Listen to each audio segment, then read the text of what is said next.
प्रधानमंत्री नरेंद्र मोदी के पास 48 घंटे का ही वक्त बचा है। इन 48 घंटों के बाद क्या होने जा रहा है? एक तरफ संसद के भीतर लगातार राहुल गांधी, कांग्रेस और पूरा का पूरा विपक्ष उसने मोदी जी को चहुतरफा घेर रखा है, यहां तक कि लोकसभा में बोल भी नहीं पाए। तो दूसरी तरफ मोदी जी की भक्त मंडली उसने भी खुला ऐलान कर दिया और वो मोदी जी को उनके घर में घेरेंगे।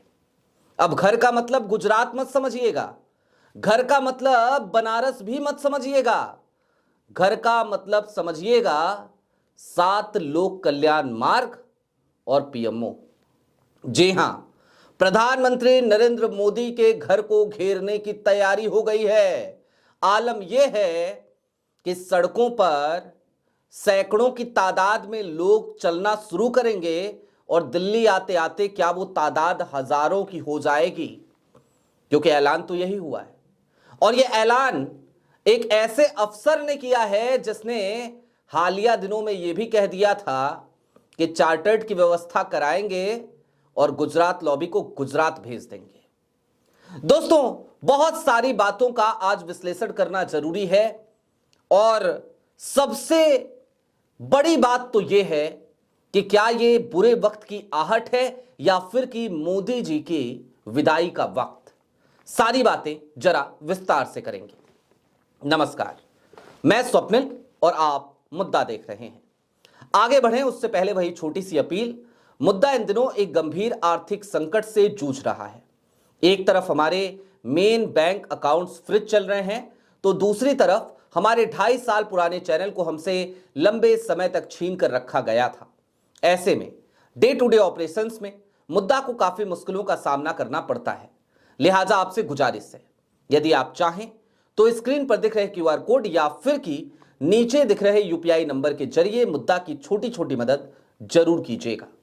अब आगे बढ़ते हैं। आज की तारीख और कल की तारीख में क्या क्या हुआ, यह इससे पहले की वीडियो में हमने आपको बता दिया था। अगर आपने वो वीडियो नहीं देखी है तो भी आप अलग अलग सोशल मीडिया से जानकारी तो ले ही रहे होंगे, लेकिन उस पर भी जरा संक्षिप्त चर्चा हम करेंगे जरूर। लेकिन उससे पहले मैं आपको यह बता देना चाहता हूं कि आज की तारीख में एक बड़ा ऐलान हुआ और यह ऐलान उत्तर प्रदेश के हाथरस में हुआ। उत्तर प्रदेश के हाथरस से भक्तों की एक जमात निकलेगी और वो दिल्ली के लिए कूच करेगी, और वो किसी गाड़ी से चलकर नहीं आएगी, बल्कि ये मंडली चलेगी पैदल पैदल सड़कों पर। जी हां, पद यात्रा का ऐलान। और ये पदयात्रा निकालने वाले लोग कौन हैं? मैं चाहता हूं सबसे पहले आपको एक वीडियो दिखा दी जाए। संभवतः आप उस चेहरे से भली भांति तौर पर परिचित होंगे और फिर मैं आपको बताऊंगा कि ये 48 घंटे कैसे भारी पड़ने वाले हैं। नमस्कार, मैं हूं अलंकार अग्निहोत्री, आपका अपना भाई। जैसा कि आप जानते हैं कि 7 फरवरी 2026 को एक सनातन स्वाभिमान यात्रा हाथरस से प्रारंभ हो रही है। यह गैलेक्सी होटल के पास शहीद स्मारक पार्क के पास जो आगरा रोड हाथरस से 7 फरवरी को 9 बजे प्रारंभ होगी। इस जो यात्रा है ये 12 फरवरी को शाम 3 बजे पीएम निवास लोक कल्याण मार्ग नई दिल्ली पहुंचेगी।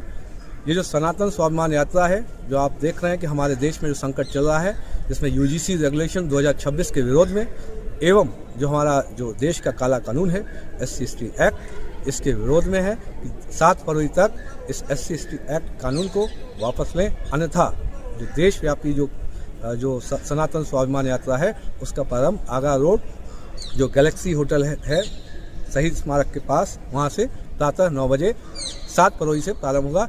इस यात्रा में जो पंकज धवरिया हैं, जो राष्ट्रीय श्रवण परिषद के हैं, उनके साथ मैं स्वयं उपस्थित रहूंगा और आपसे आह्वान है कि अधिक से अधिक संख्या में आकर पूरी यात्रा को सफल बनाएं और इसको पूरे देश में इसका प्रचार एवं प्रसारण करें। बहुत बहुत धन्यवाद। सुना आपने, ये कोई और नहीं बल्कि अलंकार अग्निहोत्री हैं। अलंकार अग्निहोत्री, वही अलंकार अग्निहोत्री जिन्होंने शंकराचार्य के अपमान और यूजीसी बिल, इन दोनों मुद्दों को लेकर के अपने पद से इस्तीफा दिया था। पीसीएस अफसर थे, लेकिन बरेली के पीसीएस अफसर, बरेली के सिटी मजिस्ट्रेट अलंकार अग्निहोत्री ने जैसे ही इस्तीफा दिया, वैसे ही अलंकार अग्निहोत्री के ऊपर एक अलग तरीके की प्रेशर टैक्टिक्स योगी सरकार की तरफ से चलाई गई। और उसके बाद अलंकार अग्निहोत्री के आज की तारीख में सुर बदले बदले नजर आ रहे हैं। मैं अलंकार अग्निहोत्री का कोई पक्ष नहीं ले रहा। इससे पहले अलंकार को लगभग एक तरीके से उनकी इन तमाम क्रियाकलापों को एक्सपोज करते हुए मैं वीडियो बना चुका हूं। लेकिन योगी आदित्यनाथ के प्रेशर टैक्टिक्स के बाद अब योगी आदित्यनाथ को अलंकार अपना आदमी कहते हैं और मोदी जी और शाह साहब के खिलाफ मोर्चा खोले खड़े दिखते हैं। अलंकार अग्निहोत्री ने ऐलानिया तौर पे कह दिया है कि 48 घंटे बाद वो उन तमाम लोगों के साथ, तमाम संगठनों के साथ हाथरस के गैलेक्सी होटल से पैदल चलना शुरू करेंगे और लक्ष्य होगा पीएमओ, लक्ष्य होगा 7 लोक कल्याण मार्ग। इन दोनों जगहों की घेराबंदी की तैयारी अलंकार अग्निहोत्री ने कर रखी है। अब इससे भी जरा आगे बढ़िए और यह समझने की कोशिश कीजिए कि मैंने इन्हें भक्त क्यों कहा। दोस्तों, जो भक्त होता है ना, उसका अपना विवेक काम नहीं करता। मैं उन भक्तों की बात कर रहा हूं जो किसी एक व्यक्ति विशेष की पूजा करने लगते हैं। और आज की तारीख में ये जो भीड़ है, जो सड़कों पर अभी कुछ दिनों पहले तक यूजीसी बिल के मुद्दे पर मोदी जी से खासी नाराज थी, उनकी तस्वीरों पर जूतों की माला चढ़ा रही थी, जूतों से उनकी तस्वीरों की पिटाई कर रही थी, या फिर की गंदी गंदी गालियां दे रही थी, ये भक्त मंडली है। ये वही भक्त मंडली है जो कभी ये नारे लगाया करती थी, हर हर मोदी, घर घर मोदी। आज ये भक्त मंडली अब उस मूड में आकर खड़ी हो गई है कि भैया मोदी जी आपको छोड़ेंगे नहीं, आपको गुजरात भेज कर रहेंगे। और ये एक बड़ा सरदर्द है। मोदी जी ने यूजीसी बिल को लेकर यूं तो ये सोचा था कि चलो ये लोग तो हमारे साथ हैं ही, हमारे भक्त तो हमारे साथ हैं ही, बाकी जो नहीं हैं यूजीसी बिल लाकर जरा उनको भी साथ लेते हैं। और उन्होंने कॉपी करने की कोशिश की थी राहुल गांधी को, लेकिन वहीं पर उनकी सारी की सारी जो चालबाजी थी वो धरी की धरी रह गई, वो हो ही नहीं पाया। अब यूजीसी बिल पर सुप्रीम कोर्ट ने स्टे लगा दिया है, तो बहुसंख्यक समाज वैसे ही नाराज है, ओबीसी वैसे ही नाराज है, दलित पिछड़ा वैसे ही नाराज है, शेड्यूल कास्ट हो या शेड्यूल ट्राइब हो या ओबीसी हो, सब नाराज है। और दूसरी तरफ जनरल कास्ट, सवर्ण समाज, वो भी नाराज है। तो कुल मिलाकर ये समझिए कि 48 घंटे बहुत भारी पड़ने वाले हैं। आप देखिए ना, आज की तारीख में किसी तरीके से करके राज्यसभा में पहुंचे प्रधानमंत्री नरेंद्र मोदी, कल जाने की हिम्मत नहीं हुई। और मजे की बात यह कि आज ओम बिरला साहब, मैं तो ये कहूंगा शर्म भी नहीं आती क्या, शर्म बेच खाई है क्या सबने, उस कुर्सी पर बैठकर ये कहते हुए नजर आए कि हमने प्रधानमंत्री नरेंद्र मोदी को आने से मना किया था क्योंकि हमें इस बात का अंदेशा था, इस बात की सूचना थी, अंदेशा नहीं था, सूचना ही थी कि कांग्रेस और विपक्ष के लोग नेता सदन पे हमला करेंगे। बताइए, सदन के भीतर प्रधानमंत्री नरेंद्र मोदी पे कोई हमला कर देगा। गजब बात है, गजब के हालात हैं। ऐसा कैसे हो सकता है भैया? और इस वजह से प्रधानमंत्री जी नहीं आए, जबकि सच्चाई क्या थी? सच्चाई थी राहुल गांधी किताब लिए खड़े थे, चाहते थे मोदी जी आए, शांति से उनको किताब दे दे। इससे पहले भी राहुल काफी पहले गए थे ना मोदी जी की कुर्सी तक, जाकर के क्या किया था? हाथ बढ़ाया, हाथ मिलाया, गले लगाया, चले आए और यह भी बोला कि आप मुझसे नफरत कर सकते हैं, मैं आपसे नफरत नहीं कर सकता। मल्लिकार्जुन खड़गे ने भी कल की तारीख में एक बात बोली थी, आज तो उन्होंने और भी बहुत कुछ बोला है, उस पर भी चर्चा करेंगे। लेकिन उन्होंने कल कहा था कि आपके अंदर नफरतें बहुत है, इसलिए आपको मोहब्बत की जरूरत है।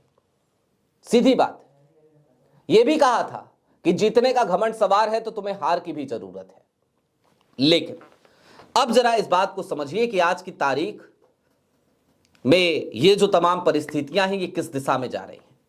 क्या ये परिस्थितियां, मैंने शुरुआत में कहा था कि क्या ये परिस्थितियां सिर्फ बुरे दिनों की आहट हैं, या फिर कि मोदी जी के विदाई का जो समय है वो अब आ चुका है। दरअसल बीते 11 सालों में हमने प्रधानमंत्री नरेंद्र मोदी की इतनी फजीहत कभी नहीं देखी। और इस तरीके का कोइंसिडेंस कभी नहीं देखा कि एक के बाद एक लगातार मोदी जी को झटके लगते रहे। मसलन एप्स्टीन फाइल्स का झटका, यूएस ट्रेड डील को लेकर के उनका घिर जाना। हालांकि आज राज्यसभा में बहुत सारी गलदोदई किए हैं वो, उस पर हम बात करेंगे। और माफ कीजिएगा अगर किसी को इस शब्द पे आपत्ति हो। गलदोदई का मतलब हमारे यहाँ पूर्वांचल में गाल बजाना होता है, और मोदी जी जो करते हैं उसको गाल बजाना ही कहते हैं। वो गाल ही बजाते हैं, उसमें फैक्ट हो ना हो कोई फर्क नहीं पड़ता। मसलन आज राहुल गांधी को लेकर उन्होंने कहा ना कि युवराज ने बिट्टू को, रवनीत बिट्टू को गद्दार बोल दिया, ये सिख समाज का अपमान है।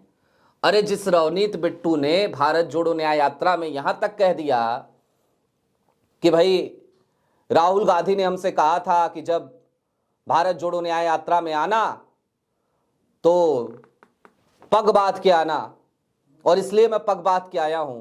जिस राहुल ने उन्हें सिख समाज के उस शान को अपने सर पर रखने के लिए प्रेरित किया, पग को रखने के लिए प्रेरित किया, उसी राहुल गांधी को लेकर यह इल्जाम मोदी जी सदन में लगा रहे हैं कि उन्होंने सिख समाज का अपमान कर दिया। सोचिए किस तरीके की गलदोदई है, किस तरीके का गाल बजाना है। अब इसे हम गाल बजाना नहीं कहेंगे तो क्या कहेंगे।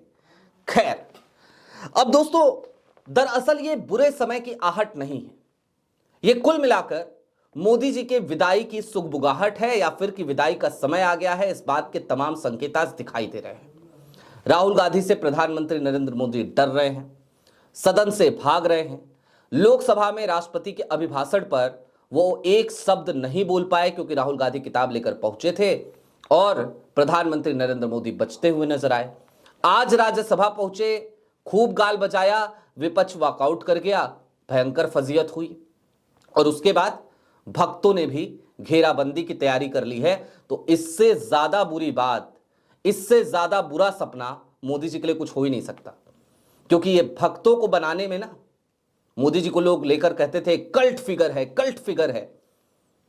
भाई वो कल्ट फिगर जीते जी उनके सामने ही खत्म हो गया है, नेस्तनाबूत हो गया है। उनके भक्त सड़क पे उतर रहे हैं। तो आप सोचिए कल्ट फिगर कहां है? क्या कल्ट फिगर बचा है? क्या वो इमेज बची है? राहुल गांधी ने पहले ही कहा था गुब्बारा फूट जाएगा, इस बात से डर लग रहा है मोदी जी को। गुब्बारा फूट चुका है, ये एक सच्चाई है। और निश्चित तौर पर ये विदाई की आहट है, भारतीय जनता पार्टी के लिए एक बड़ा संकेत है कि अब भी वक्त है। बचे हुए कार्यकाल को अगर ठीक तरीके से चलाना है, तो कहते थे ना मोदी है तो मुमकिन है, तो सच्चाई तो यह हो चली है कि मोदी जी हैं तो नामुमकिन है। आपकी क्या राय है कमेंट बॉक्स में जरूर बताइएगा। अभी के लिए दीजिए इजाजत। चलते चलते फिर वही अपील, चैनल पे नए हो तो सब्सक्राइब करते हुए जाइएगा, सक्षम हो तो छोटी छोटी मदद मुद्दा की जरूर कीजिएगा। बहुत शुक्रिया।